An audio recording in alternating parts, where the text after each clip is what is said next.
Hey guys, welcome back to the farm. It is Friday, April 17th. Happy Friday, everybody. I'm out in the barn with Ruth and Ruby and their little ones. That there is little Stevie. Little Stevie is the male. He's got beautiful, beautiful markings. God, what a cute little lamb. What do you think, Mom? There's the other one. She had twins the other day as well.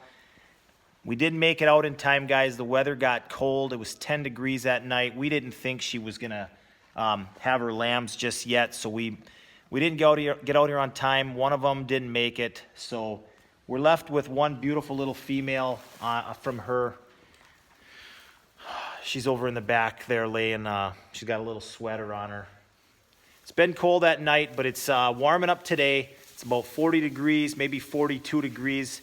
So I guess tomorrow the weather is supposed to be in the 50s. All the snow's going to melt. Before it does, I did a quick snowmobile tour of the farm.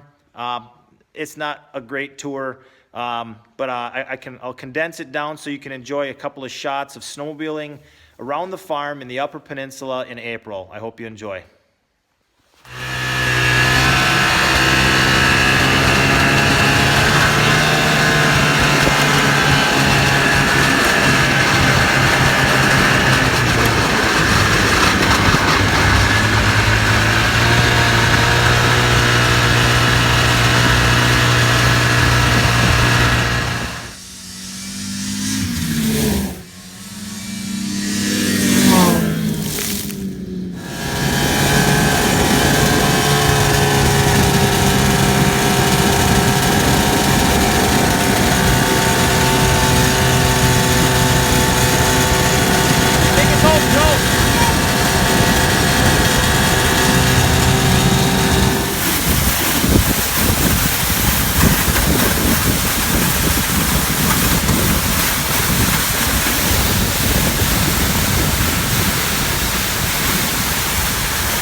Coming to find us.